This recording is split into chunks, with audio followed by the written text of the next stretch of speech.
आप लोग कैसे हो?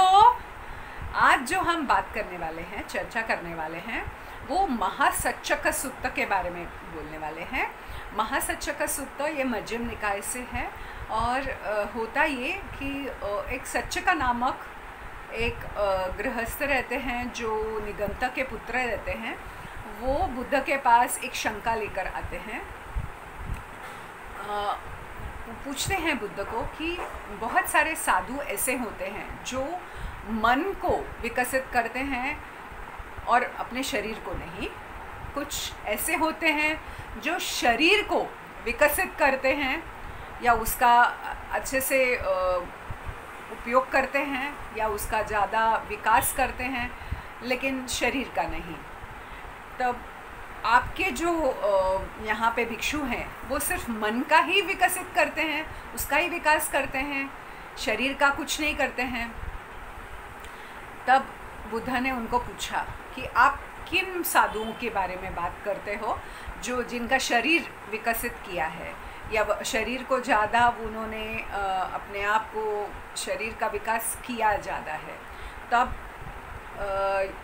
तब सच्चक कहते हैं कि कुछ ऐसे भिक्षु हैं, जैसे उन्होंने उदाहरण दिया, नंदवाचा है, किसी संकिच्चा है या मकाली गोसला है, जो उस वक्त के साधु थे।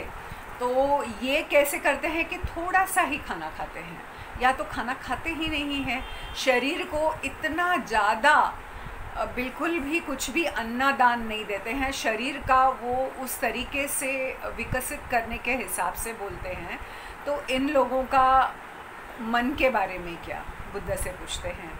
और फिर बुद्ध उनको पूछते हैं कि आप फिर ऐसे लोगों का उदाहरण दो जो मन का विकास किया हुआ है। तब सच्चक के पास कुछ भी ऐसे कोई जवाब नहीं रहता।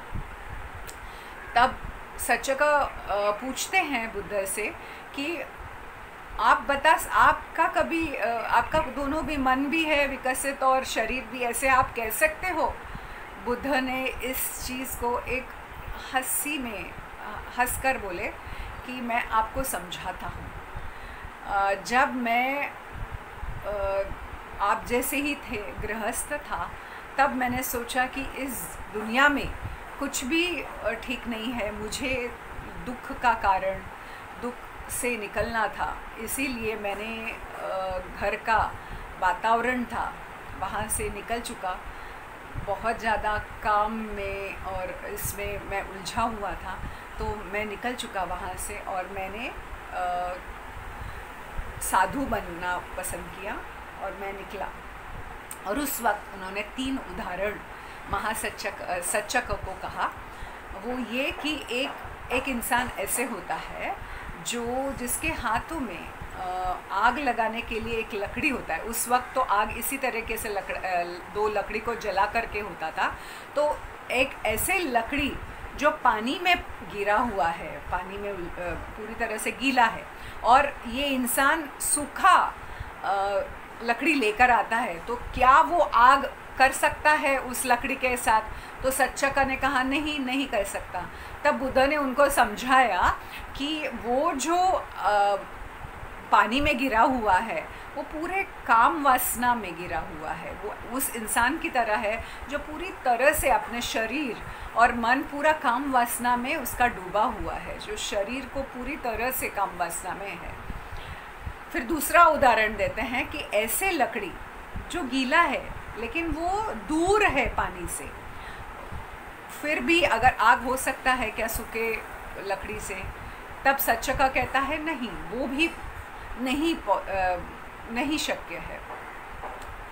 तब बुद्ध उनको कहते हैं वो इस तरीके से है कि काम वासना से आप दूर रहो, पानी से दूर रहो, लेकिन फिर भी आपका मन उस तरीके से विकसित नहीं है, इसीलिए आग हो नहीं सकता। अब दोनों लकड़ी, वो जो धरती में पड़ा हुआ लकड़ी और उसके हाथ में जो लकड़ी है, दोनों से अगर सूखा रहेगा तो आग हो सकता है? तो बोलते बिल्कुल हो सकता है। तो जो धम्म दिया है बुद्ध ने, वो उस तरीके का ही है कि शरीर और मन दोनों को भी स्वस्थ रखेंगे तब हमें पूरी तरह से धम्म समझ में आएगा।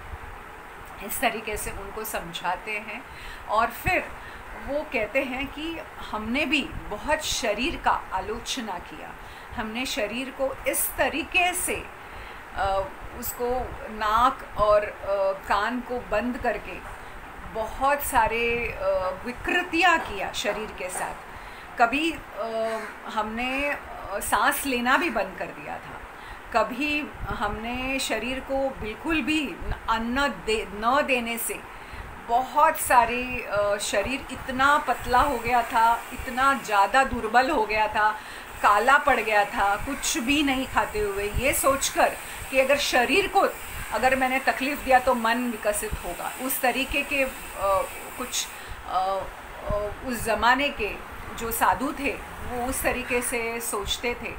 तो बुद्ध ने भी 6 साल तक अपने शरीर को इस तरीके से पूरी तरह से दुर्बल बना दिया था।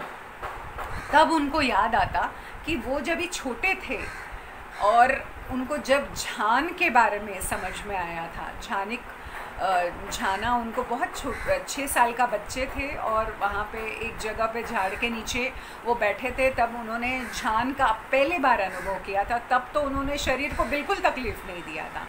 उस वक्त ही उन्होंने सोचा कि मैंने अभी जितना ज़रूरी है, उपयुक्त है, उतना खाना चाहिए। और निरंजना जो नदी है उसके किनारे पे बोधि वृक्ष के नीचे वो बैठ गए और फिर उनको बोधि प्राप्त हुई। और जो पहला पहर रहता है रात का, तब उन्हें उनके पहले के जन्म सारे याद आ गए। फिर उसके बाद दूसरे प्रहर में उनको वो समझ में आया कि कौन इंसान या कौन से जो भी आए वो आए और गए इस संसार से। और तीसरे पहर में उनको उनका पूरा जो भी जन्म मरण के चक्र से वो निकल चुके।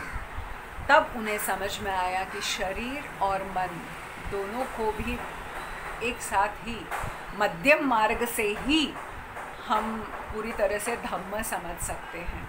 और जब वो धम्म सिखाने लग गए तब उन्हें पूरी तरह से ये बातें लोगों तक समझाया और उनकी सती जो थी, जागरूकता थी, वो हमेशा ही कायम रही उनके शरीर में। जब मध्यम मार्ग में थे, जब भी वो सोते भी थे, तब भी उनका मन जो था वो हमेशा ही जागृत रहा करता था। महासच्चक को ये बात समझ में आई और उन्होंने बुद्ध को नमस्कार वंदन करके वहाँ से चले गए। जब हम ये सूत्र समझते हैं तब हमें समझ में आता है कि बुद्ध ने हमको मध्यम मार्ग दिया है, एक राह दिया है, जिससे हम अब चलते चलते चलते हम निब्बान तक पहुंच सकते हैं। हम सब के लिए कितनी बड़ी बातें उन्होंने दी है, हमको समझना चाहिए। मनुष्य जन्म बहुत मुश्किल से मिलता है, तो उसको पूरी तरह से हर वक्त हमें पूरी तरह से उपयुक्त तरीके से इसको गुजारना चाहिए। आप सबका मंगल हो, सबका कल्याण हो।